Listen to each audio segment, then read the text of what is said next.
Let's take a look now at the actual question 9L from 1806, and this time I'm going to answer it based on these skills, the strategies, the tactics we've already established.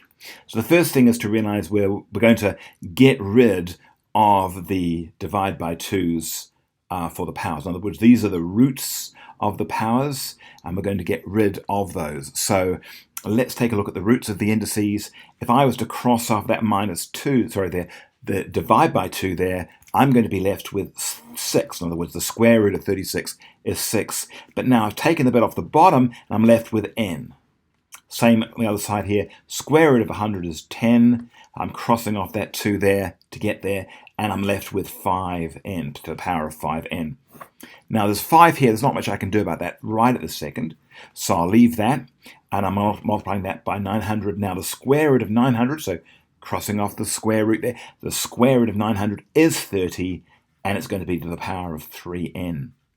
Now, as before, we find that we can actually break these up into their corresponding component factors. So 6, for example, would be 2 times 3. And because it's to the power of n, as long as I make this to the power of n and this to the power of n, 2n to the power 2 to the power of n times 3 to the power of n, of course, is 6 to the power of n. So that works nicely. Also, of course, 5, 10 to the power of 5n, which would be 2 times 10. Well, 2 times 10 is 20. I beg your pardon. 2 times 5. I'm going to make that a 5. My bad. So this is going to be to the power of 5n. So 2 to the power of 5n, 5 to the power of 5n, or 2 to the 5n times 5 to the 5n is going to be 10 to the 5n. Over 5 again. We're going to leave that for the moment, but we can now start to do things to that in just a moment. Now I'm going to break this up as well. Well, that would be 2 times 3 times 5, because 2 times 3 is 6. 6 times 5 is 30n. So I'd have to make all of these to the power of 3n. So 30 to the power of 3n, sorry. All of these to the power of 3n.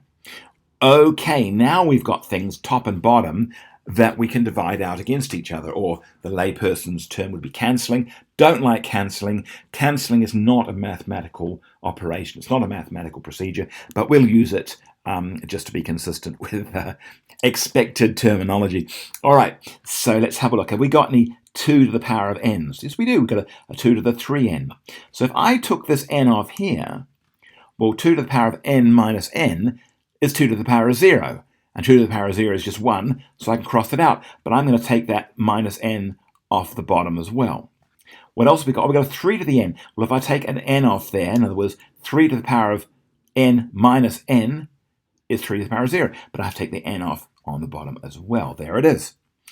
What else we got? I've got 5 to the 3n. Well, let's take that 3n off there, and let's take a 3n off there.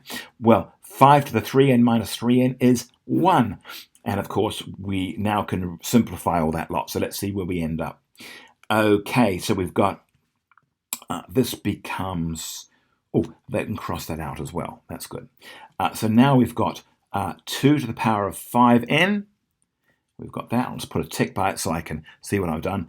10 to the, this is now times 5 to the power of, well, 5n minus 3n is 2n over. Let's see what we're left with here. We've got a 5 on the bottom. That's this bit here, so we've done that, yes. Now we've got 2 to the 3n minus n is 2 to the power of 2n. So it's 2 to the power of 2n times 3 to the 3n minus is going to be 3 to the 2n. Okay, and that's all we've got left. So now let's look at simplifying that further. Well, we've got 2n here and a 5n here. So I can go, bases are the same. Let's take a negative 2. Let's take 2n off there, off that power. Let's take 2n off that power. That now becomes 1, because 2n minus 2n is 0, and 2 to the power of 0 is 1. And we're left with a 2 to the, well, 5n minus 2n is 3n. Times, we've got 5 to the 2n over, now this is where it gets a bit of fun, 3, and that's going to be 2n here. So now we've got 5 to the 2n. Well, this is 5 to the 1. Let's take that 1 off there, And let's take the 1 off there. So take it off there and take that 1 off there. 5 to the power, take that 1 off. Well, 5 to the power of 1 minus 1 is 0. 5 to the 0 is 1. Cross that out. And we're left with 2 to the power of 3n times 5 to the 2n minus 1 all over 3 to the power of 2n. And that is our solution.